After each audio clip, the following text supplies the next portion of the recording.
Welcome to Apogee Components, a leader in the model rocket industry. What goes on?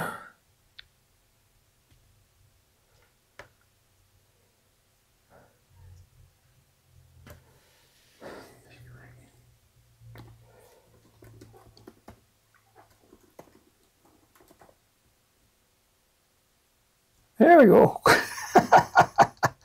The video's working. We're live, I think.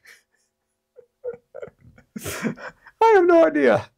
I can see the video working over here on YouTube, so I assume we're live. I gotta wait for myself to catch up because it's delayed. Yep, I'm live. Welcome to another edition of RockSim Live. I am Tim Van Milligan. I am your host. This is where we talk about the RockSim software where you can design and simulate your own rockets. We also talk about RockSim Pro, which is our high-end version of RockSim, and the Launch Visualizer, which is our online simulator. If you're interested in any of these, you're in the right place. And we do have a chat going, so if you have a question on how to use RockSim or how to design rockets, how to fly rockets, that's what we're all about here. And go ahead and put your questions in the chat. I would be happy to answer those today. That is the purpose of this. We've got a few people that have already chatted. Carlos from Marietta, Georgia, and Live at the Penguin says hello from New Zealand. Wow, I don't know what time it is in New Zealand, but it's got to be like super early in the morning.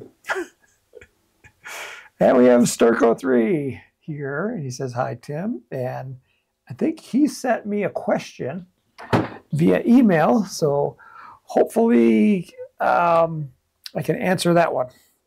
I am trying to figure out what goes on here. Yeah, and yes, Mark Sturk, he did send a question. Let's see if I can pull it up. I got two computers running here, plus a monitor. We're monitoring some stuff. Live at the Penguin says it's 9 a.m. Saturday morning. Wow. Yeah, that's not too bad. I hope the weather's nice. Maybe it's a launch day for you guys. Let's see. Viewer window. Trying to bring up that question from Mark Sternett. Okay, so I got it ready to go, Mark. Let me move it out of the way so I can see the chat.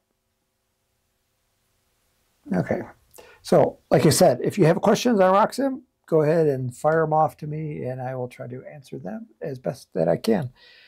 In the meantime, let me change my desktop. There we go. So if you are brand new to this channel and brand new to our live stream, we do these every Friday at 2 p.m. Mountain Time, which is 4 p.m. on the East Coast, or 10 a.m. in New Zealand on the next day. So Saturday at 10 a.m. in New Zealand, that's when we're doing this. Or 9 a.m. I'm sorry, 9 a.m. Yeah, so here is the Apogee Components website. It's apogeerockets.com. We have this scrolling banner bar here where you can find out more information about the Launch Visualizer. And then the next one over is the RockSim 11. This is our latest version of RockSim. If you click on it, it will take you to this page where you can purchase it. It's $50. We have both Windows and Mac available. And if you're a school teacher, we have site licenses available for a reduced price. If you scroll down on this page, you can download a free 30-day trial version to check it out, to see if it works on your computer, to see if you like it. Everything is turned on except for the flights end at Apogee. So when you launch your rocket, it stops up there. And we do that for security reasons. There's a long time ago, a lot of people in the Middle East were using RockSim, And they don't fly model rockets there. So what were they using it for? So that's why we kind of stop it at Apogee. So they're not using it to as a targeting system. Terry Wheelock says, will RockSim design H2O rockets? That's our first question. Well, after Mark's. But the answer is, if it goes up into the sky, you can design it as a rocket. As a traditional rocket with fins and a nose cone on one end, because Terry Wheelock likes us to design crazy things like flying trains and things. But if it's a traditional rocket shape, sure, why not? You do need to do some tricks to power it with water, but those tricks are available. So this is RockSim. You can see what's our latest version, or what's in the latest version is right here. These are all the things that we released. There's a lot of cool things like the ejection charge calculator and measuring and three-dimensional airfoiled fins where you can export them to a 3D printer, things like that. There's a lot of cool stuff, fin placement guides.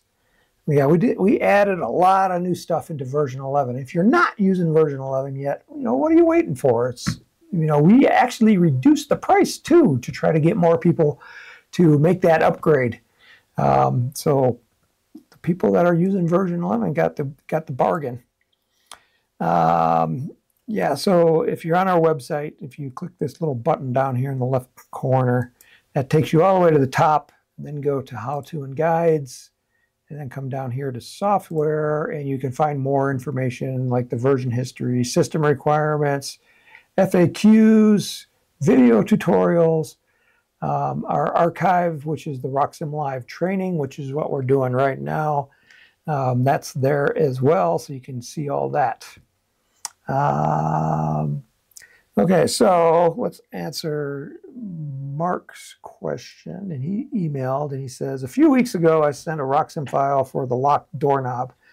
You discussed some items about a large, wide rockets and drag and how to tell if it's stable. The RockSim file show is 103.3 inches with the drag versus 64 inches of the real rocket. I am not sure what that means, but how do you know the 103 is accurate? How did they get that number? I was to launch my doorknob rocket, but was told that it did not meet the 1:5 thrust to weight ratio. Where is this found when you add up all the rocket info into RockSim? I felt the launch showed 800 some feet. If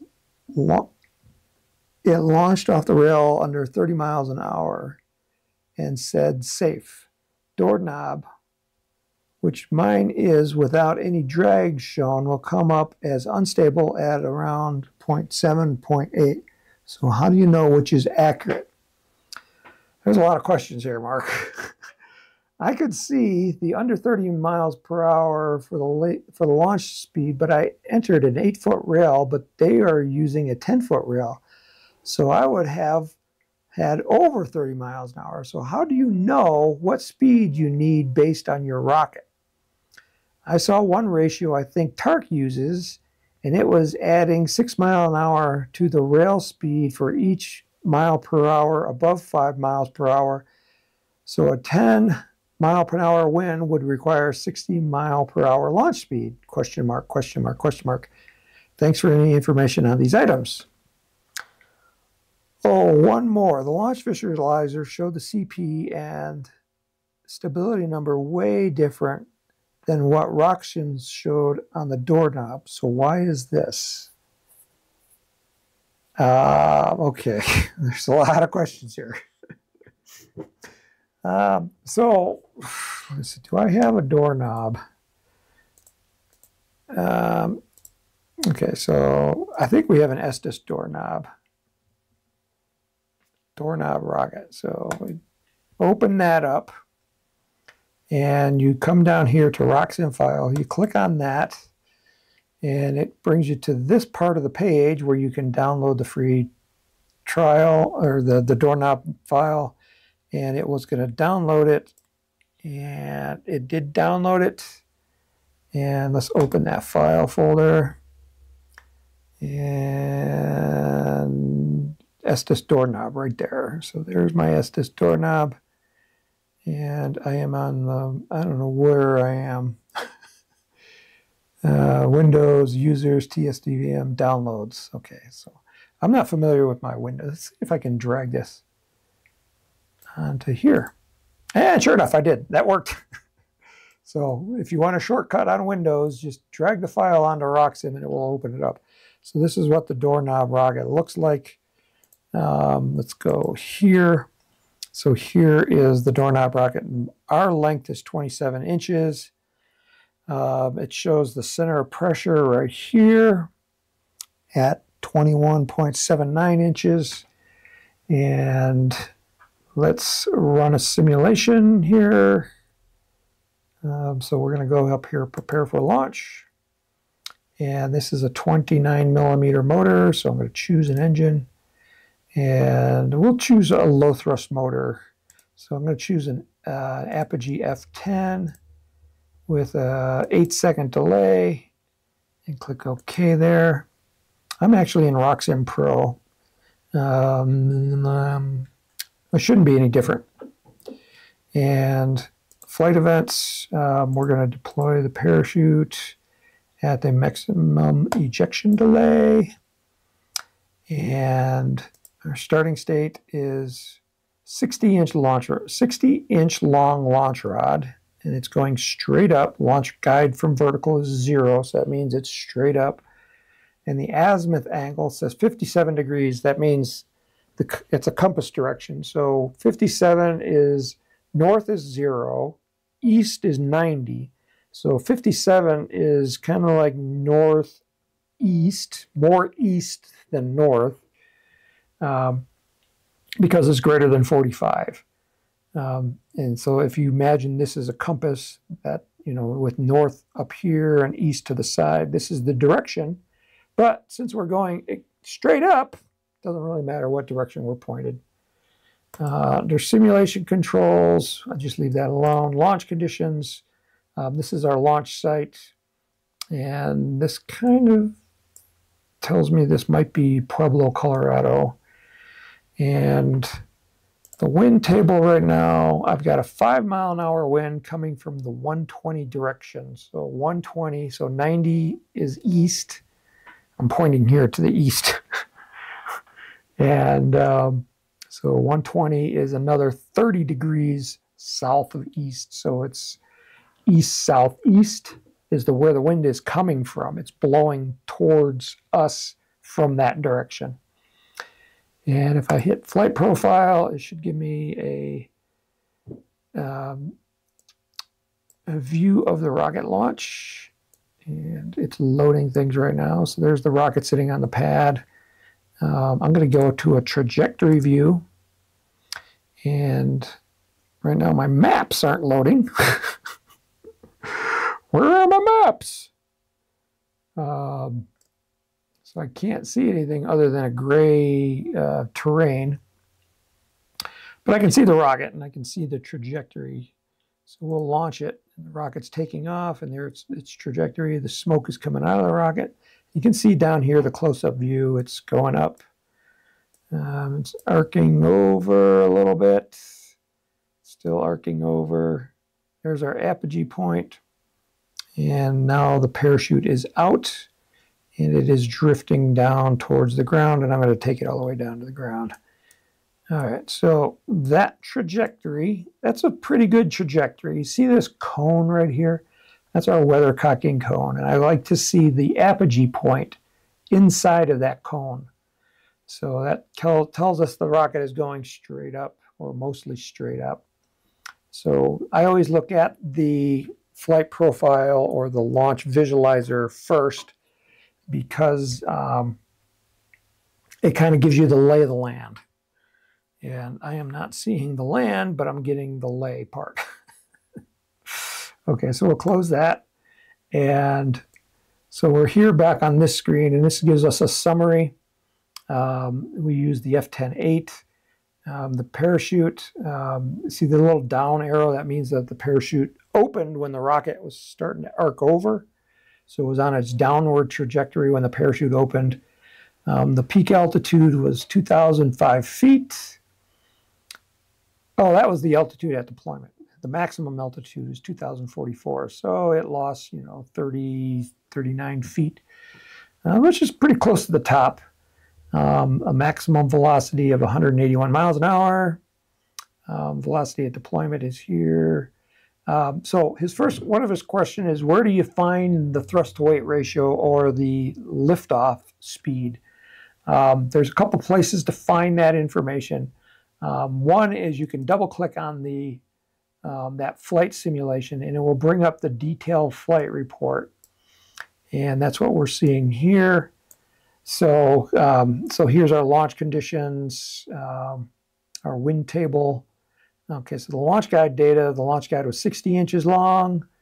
Our speed when the rocket left the pad was 30.58 miles per hour, and that I like to see that number above 30. So that's pretty good. The thrust to weight ratio at launch guide departure was 7.13. A lot of people like to use at least 5, so this was greater than 5 also. So that's where that data is located here in the simulation details. The other place it's located is in the summary screen, but it's not showing the columns. So if you want to see the columns, just move your mouse cursor over the column header and then do a right click on it. And then you'll bring up, it says organize columns, so click on that. And this is where you can display any of this information. So here's the thrust to weight ratio and the velocity at launch guide departure. And I'll turn some of these off, time to apogee. I'm going to turn off altitude at deployment and then click OK. And it added those columns here. So here's the velocity or thrust to weight ratio, and here's velocity at launch guide departure. So again, 30.59 miles per hour at launch guide departure and 7.13 thrust to weight ratio at launch guide departure. And we do that because not every motor has its peak thrust right at liftoff. Some motors, it's further into the flight than others. So we're concerned about, is it coming off the rods safe at a safe speed? And if you want to see that number above 5, which a lot of people do, a lot of range safety officers, when you go to check in, like to see that number above 5, that's where it's located right there.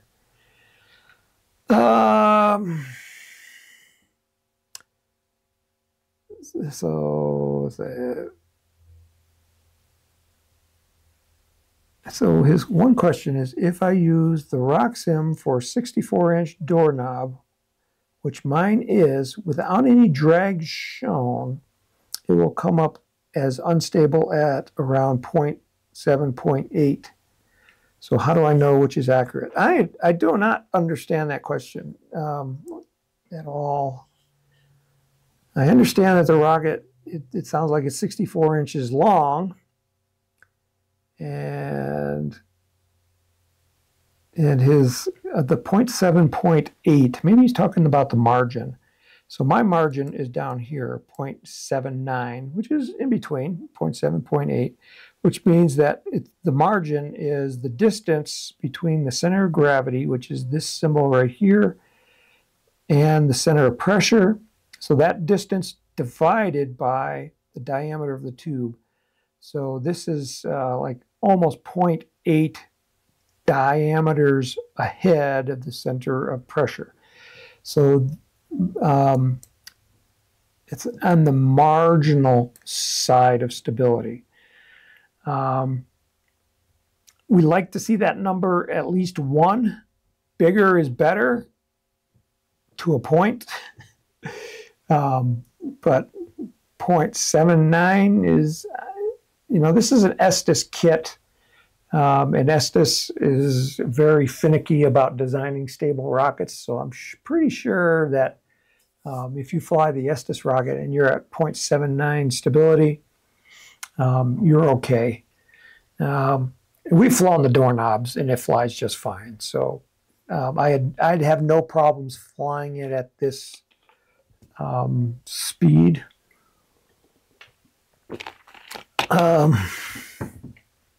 So let's change this. So let's force our velocity to be lower and our thrust to weight ratio to be lower. So how do you do that? Well, one is we've already put in a low thrust motor. The F10 is a low thrust motor. But the other thing that we can do is we can shorten the launch rod. So to do that, you come over here to the prepare for launch, go under starting state. Yeah, so here's our launch guide. And if I make this 36 inches and then do another launch, we're getting, actually we got a little higher altitude, but our velocity at launch guide departure is a lot lower. So now we're under that 30 miles an hour. We're still getting pretty good thrust to weight ratio. Actually, we're getting a higher thrust to weight ratio. That tells me that in this particular rocket motor, the thrust is, the peak thrust is closer to ignition. And you can see that if you go here to plot. And we're going to plot time versus, I need thrust. So total thrust. And I'm going to clear that and clear that. And if I just do this and plot that graph, you can see our thrust curve right here. And it looks like this motor, I think, burns out in about 8 seconds. So I'm going to go back here to preferences. I'm going to end it. Graph ending point at the following time. Let's make it 8 seconds. Plot the graph. Okay, so now here's our new thrust curve. And this tells us our peak thrust is like right here at ignition. This is common, but not for every rocket motor. And that's why we always use thrust to weight ratio at launch guide departure. When are we departing the launch guide? Let me go back here and let's display our altitude above ground level and plot the graph. Okay, so, and I can't see it. This is burnout here. But what's going on is if I'm looking here at my altitude and I'm trying to find 30 inches. And this is altitude in feet. And right here is 500 feet, 400, 300, 200, 100 feet. And we're still not down into the inches yet. So we left the launch pad, like, right, you see where the thumb is on my cursor? Right there, probably. And yeah, we're right in that peak thrust point. So we're actually pretty good. So the longer it takes for the rocket to leave the pad, if the rocket didn't leave the pad until like right here, then our thrust at that point is, like 10 newtons. But right now we're in the 20s, so we got really good thrust.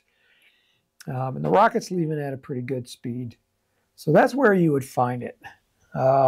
So hopefully that answers the questions. If your rocket is not getting fast enough, you put something in the comments here.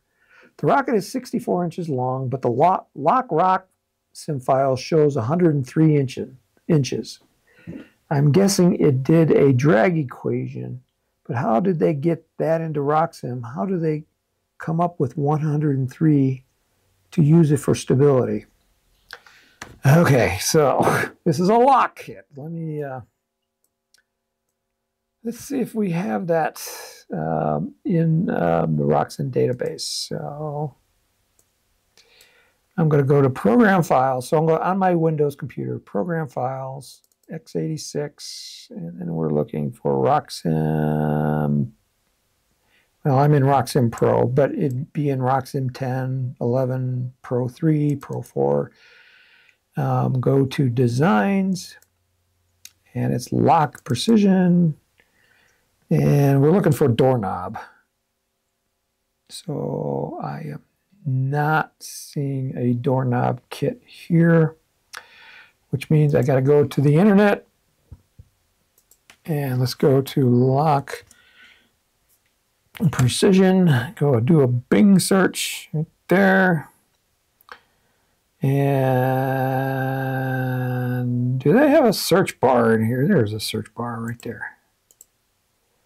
What did he say is for doorknob?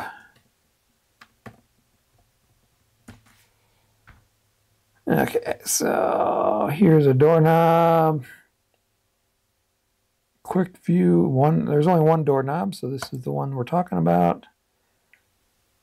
Check your purchasing power, description, doorknob RockSim file right there. Okay, so that downloaded it. And let's go back here. Okay, so here's the PK90 doorknob file. And do I want to save this one? No. So I'm just going to say new. Save my design? No.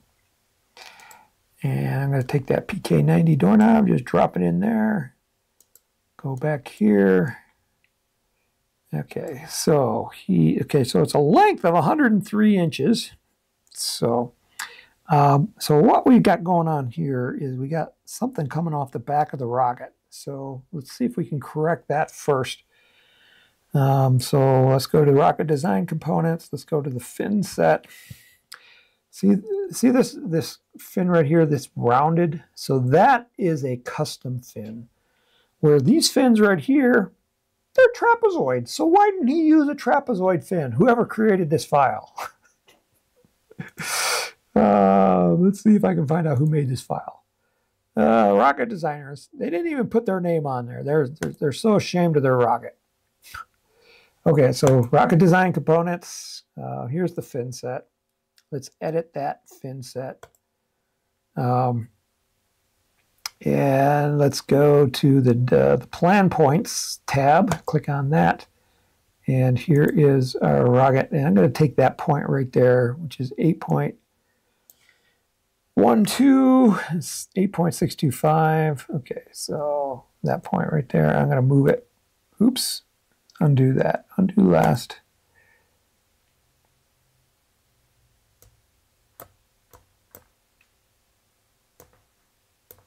Okay, see what happened just by moving it. It changed that, and then I'll change it back. This was 8 point.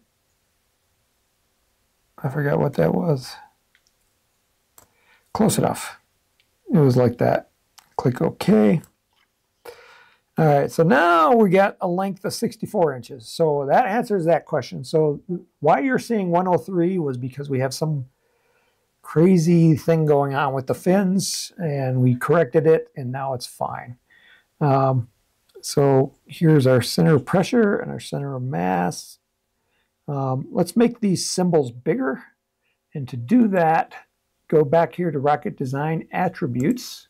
Click on that and go to Side View Marker Size. Let's make them 1 inch.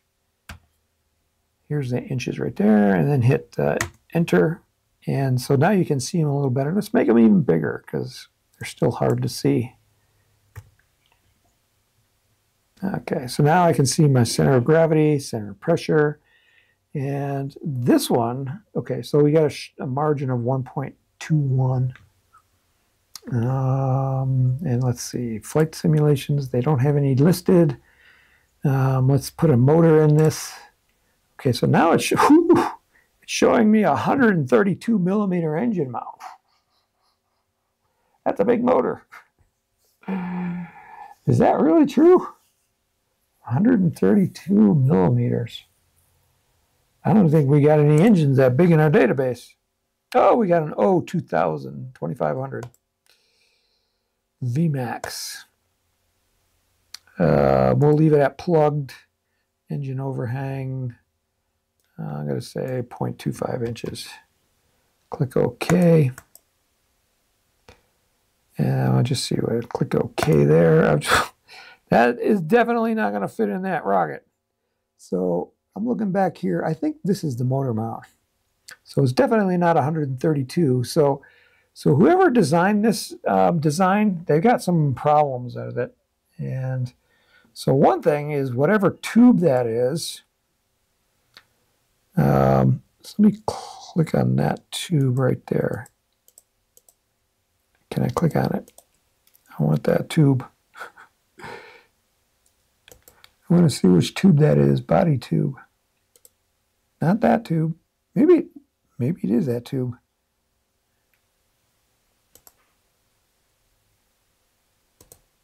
Centering ring, centering ring, centering ring. Body tube. It's showing, it's clicking. That's the whole engine. That engine cannot be true. I mean, I just can't believe it. Maybe it's a 54 or 75. Let's open that up. Okay, so that's that one. So they checked that tube as an engine mount. So I'm going to uncheck that and click OK. And now it took away the engine. So I think it's this tube right here that's the engine mount. I don't know what this other tube is, because they didn't call it anything other than body tube. Okay, so this one has an outside diameter of 2.26 inches, that's kind of weird too. It's a 54 millimeter tube.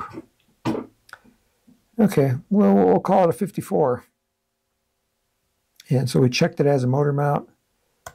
Click OK. Now let's load a motor in it. Choose an engine. Okay, so now we're seeing 54s. I'm probably going to use a J or a K in this rocket because it's a pretty big rocket. So it doesn't really matter which one I use. I'm just seeing if there's something. Aerotech 415 white. And we'll have a plug ejection delay. And we still want 0.25 inches. Click OK. Okay, so that's better. It loaded the engine in there. Flight events. So we don't have any delay in here. So we're going to have to put in an event. So I want to first hit Apogee. We're in RockSim Pro, so we got to set things up different. So we can deploy an Apogee, and then we're going to add an additional criteria. So the rocket has to hit Apogee, and then it's got to hit an altitude of, let's make it 800 feet, and it's got to be less than 800 feet. So that's the criteria for the parachute to come out. It has to hit Apogee, and then it has to hit an altitude less than 800 feet. Starting state. So we got a 98-inch long launch rod, which should be 8 feet. How come that's 8.1?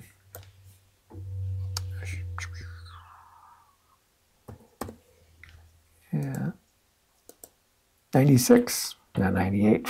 Okay. We're still launching straight up. Our wind is still at 5 miles an hour. And let's do a flight profile and see what this one does. Okay, I'm going to peek over here. We got a maximum altitude of only 100 feet. So this thing's going to crash. It's showing our parachute opening on the way up. Total flight time of 7 seconds. Yeah, this is not going to be in the air very long. It's not leaving the pad.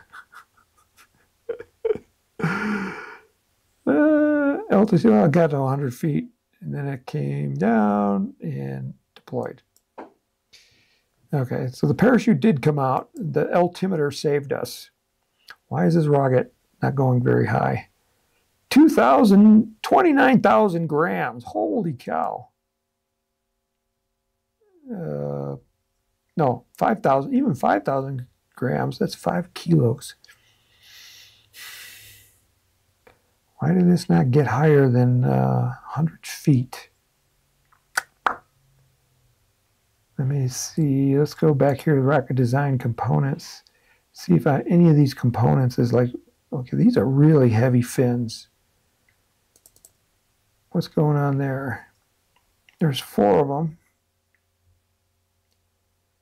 And the calculated mass of a fin. They're pretty big fins. I can maybe see that. Okay, I'll leave that. Centering ring. That's a heavy ring.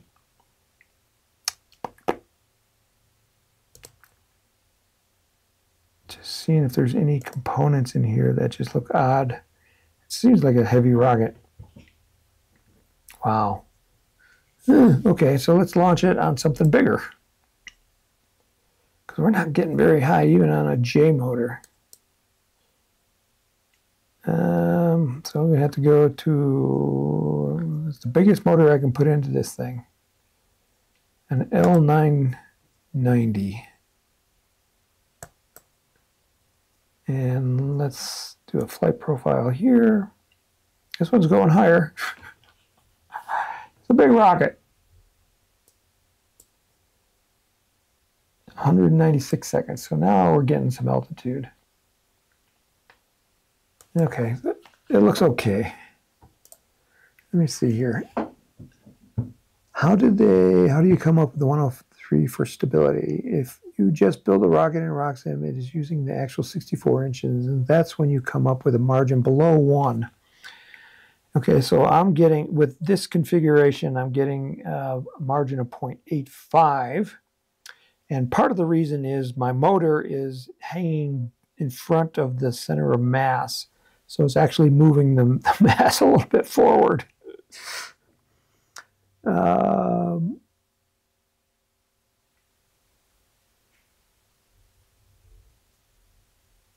So if you just build it in RockSim, it is using the actual 164 inches. And that's when you come up with a margin below 1. So, yep, I agree. We're at 0.85. And the 1 to 10 ratio is not being met by the 64-inch by 7 by pi tube. Okay, so I'm still, at this point, I'm getting a really high thrust-to-weight ratio. And I think I'm still using I'm using the 9-foot long, 8-foot long launch rail. So that looks good to me for both of those. I'm getting high thrust. I don't know which motor you use in there, Mark, but this looks okay to me. He's using a J270. Let's see if we can choose a J270. Search engine code J270 tab.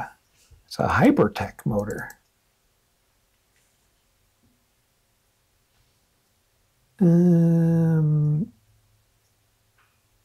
Okay. I hit the wrong thing. Hypertech J270 launch.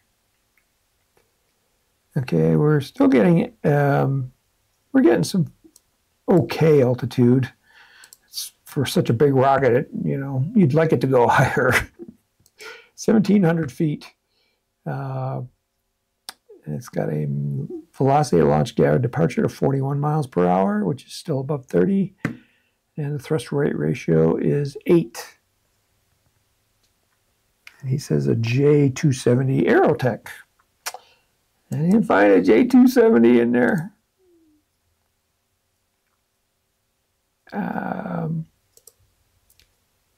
Show all motors.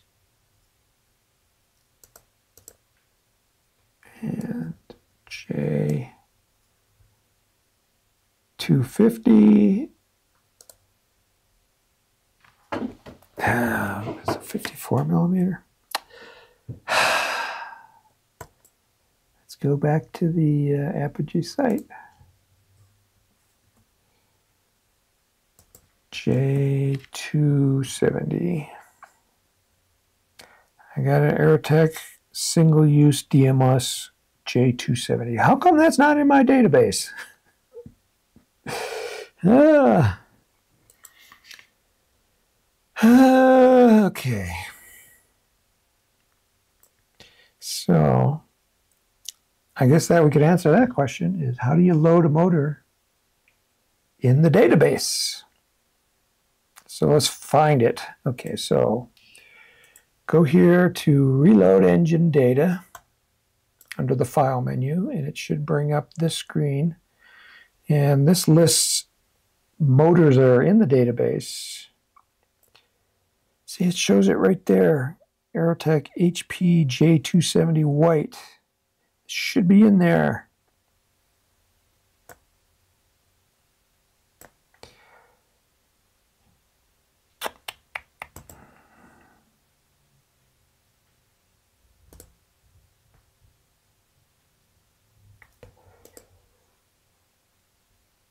Aerotech.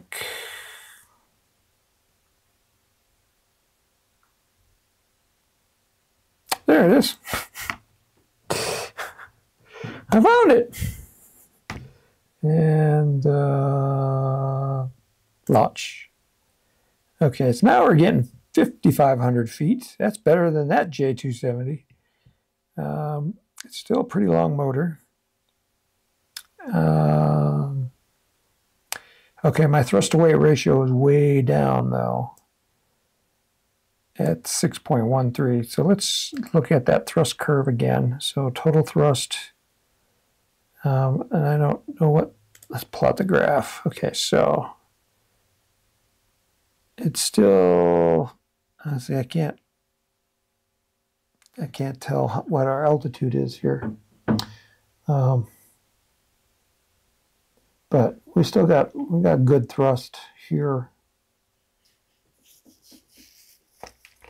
But it's not as great. It's only 400 newtons, which is a lot. Terry says they might have put a pumpkin in the payload bay. 7-inch pumpkin. It could fit. So yeah, our thrust to weight ratio is lower. It's still above 5. If they want to see greater than 10, you're going to have to put a higher thrust motor in it. It's a K270, not a J. K270. Still not seeing the J270.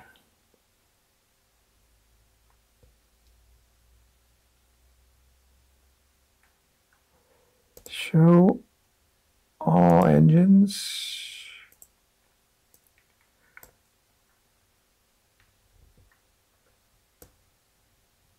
HIJ.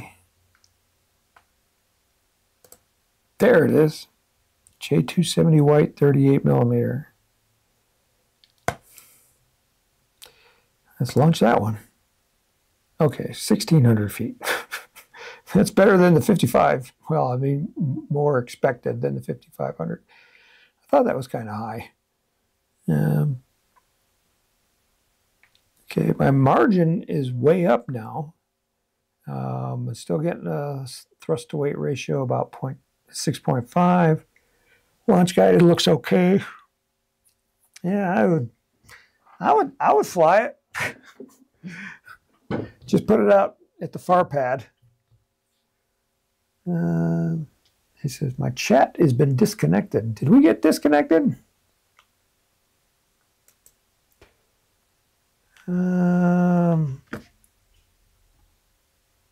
Apparently we did. What goes on here? What's going on with our internet? Yeah, it came back.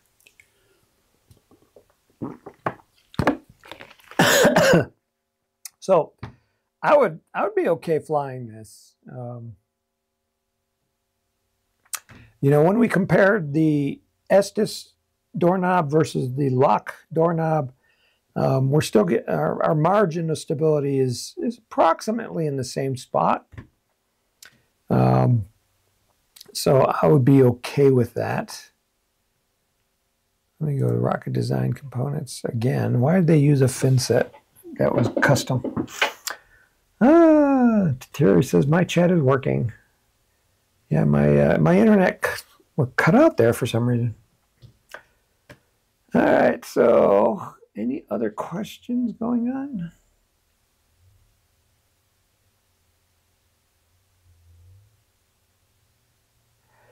Carlos says, question 3, Tim, will there ever be a Micromax launcher RockSim?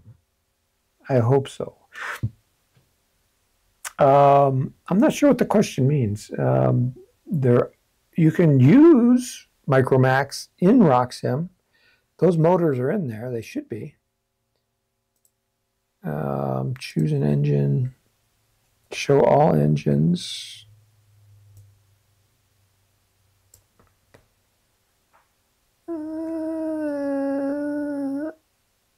They used to be called Micromax.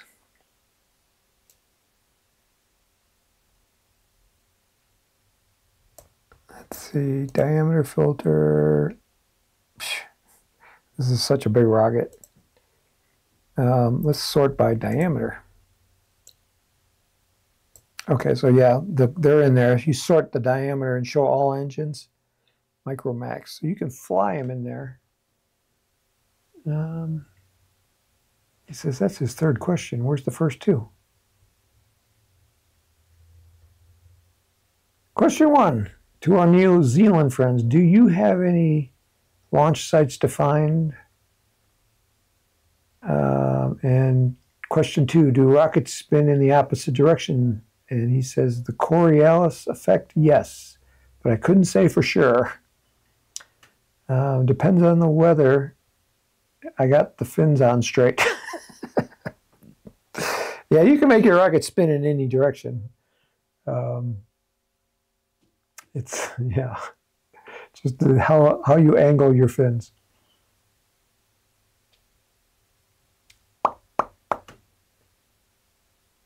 I love the doorknob.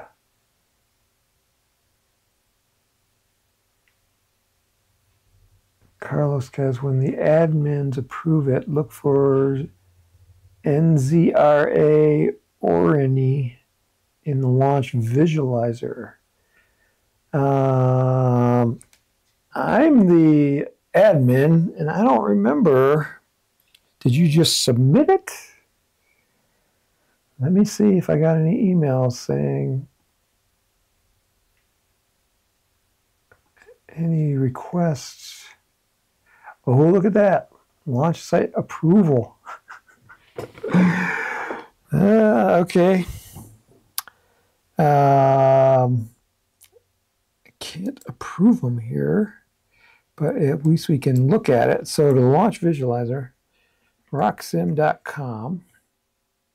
Let's see if the maps are loading here. They should be. It's a different map system. And you go to the launch site. Oh, I got to log in.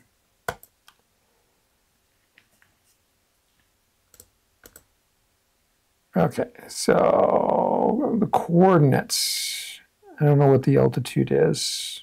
The latitude, the longitude he put in the email. Minus 37.548775694. Longitude 175.26338.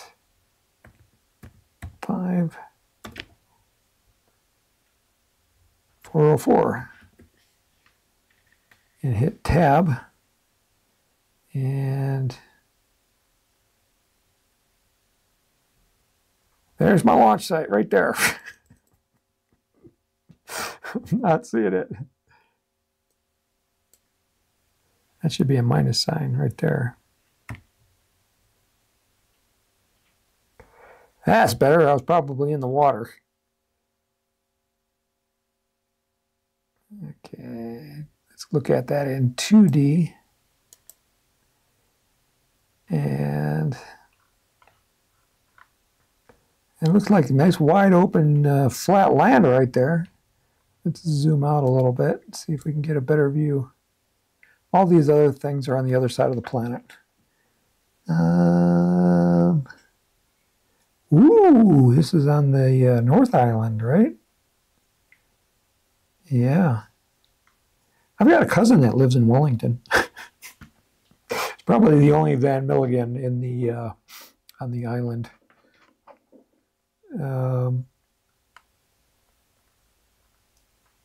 Yeah, this is looks to be a nice launch site. Right in there somewhere. Kneebone Road. I love the name of that, Kneebone. Is the knee bone connected to the ankle bone? We gotta find the ankle bone road. Rutherford Road. Yeah. I'm having too much fun. That's great. I will approve that launch site. I love that. Thank you for submitting that launch site. If you're on the launch visualizer and you want to submit your own launch site, what you do, I'll show you. I think there's a launch site somewhere up here at the tip of this island. The one that, I'm not sure what the name of that company that uses it. They have a launch site up here. Is it Rocket Lab? Let me see. Let me open up a different browser.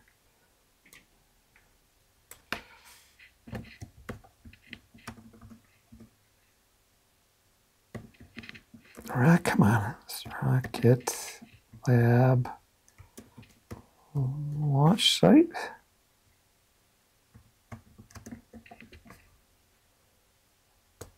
On site in New Zealand.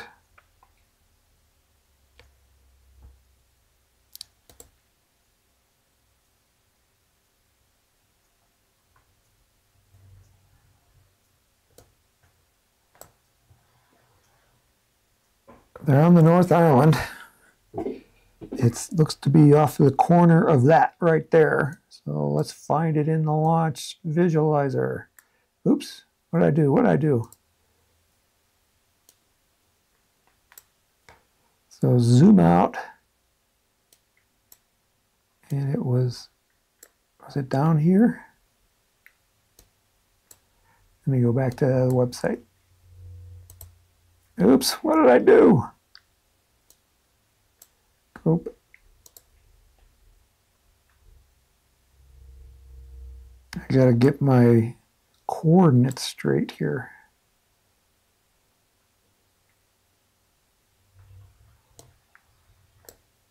I think it was like right there.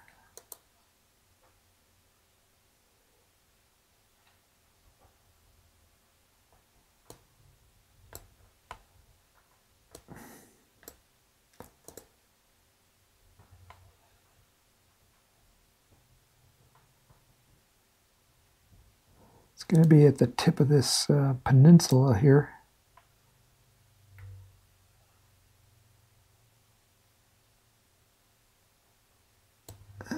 Let's see if that's something that looks like a launch pad.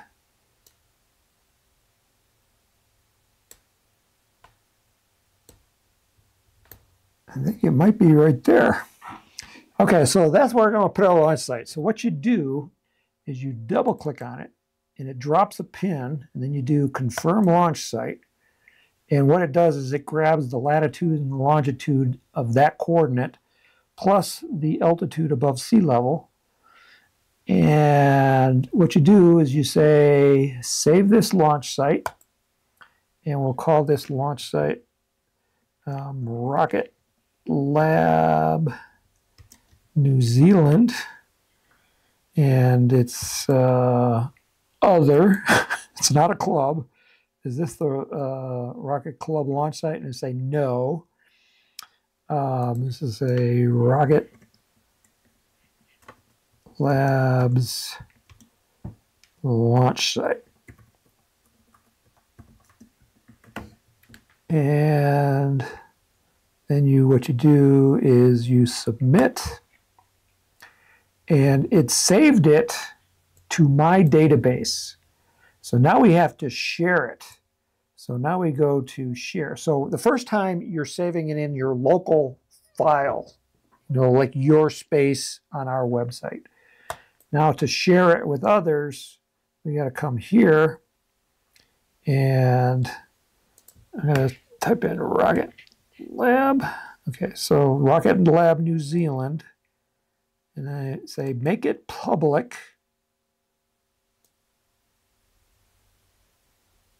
And why isn't it not sharing? The share button should be working. Status not shared. Share this launch site.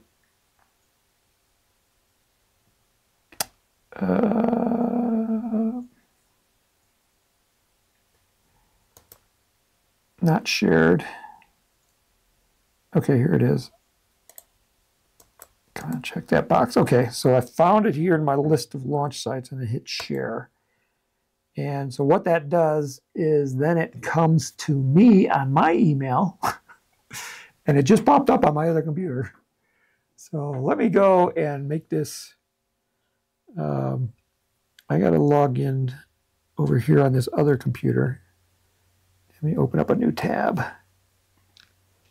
And we'll make this live for everybody. While we're doing this live,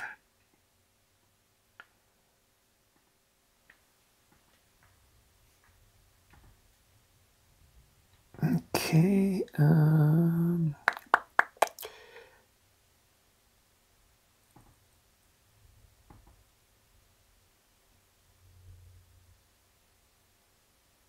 how come I just approve selected?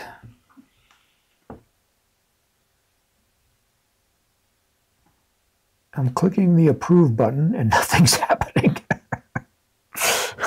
Come on, I want to approve it. Okay, there we go. All right, now they're approved.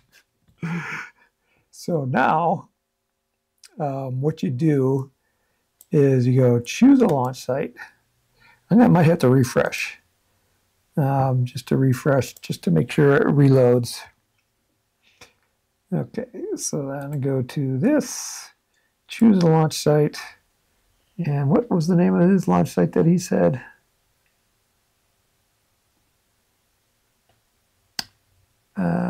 NZRA. NZ. There it is. Click OK. And it's loading. And are we still on Kneebone Road? I hope so. Yes, we're still on Kneebone Road. Yes. Okay, great. Now we have a launch site in New Zealand. And let's see, this one didn't show up. The one here at the Rocket Lab launch site.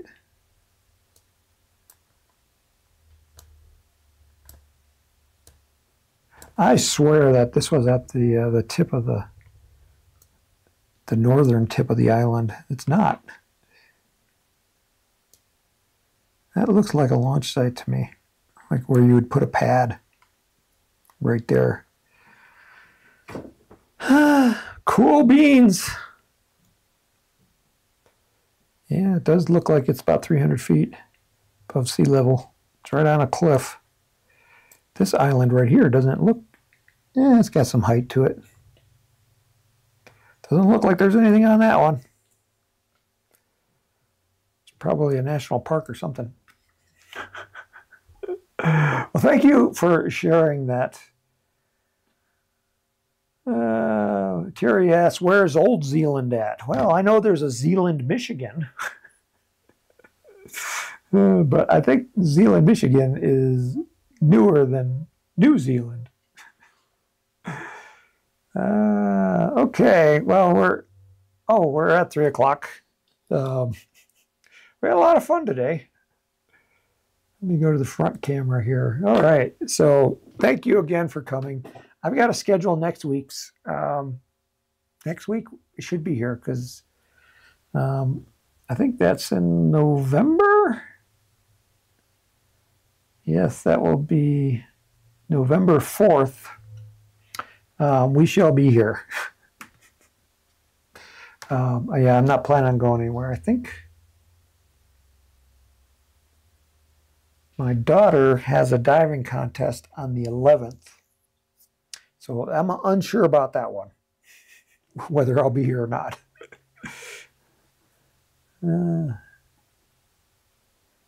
No, November, next week will be November 1. And I will be here. So there's that. Okay, so thank you for your questions. If you have other questions about RockSim, you can come to our website. On every page, we have our phone number. You can give us a call. There's a contact form there. You can send them by email, and we'll be happy to answer them. If we, the person that answers the phone can answer most of the questions. If they can't, they'll direct them to me, and then we'll try to answer them here in the RockSim Live. So thank you again for coming, and if you have a launch tomorrow, or if you're in New Zealand, and if you're going to be launching this afternoon, I hope it's fine. Yeah, so we'll see you next week, same time, 2 p.m. Eastern, 9 a.m. in New Zealand. It's like 10 p.m. in the Netherlands. So we'll see you then. So I'm going to give you a countdown, and we'll go in 5, 4, 3, 2, 1. Go out and launch.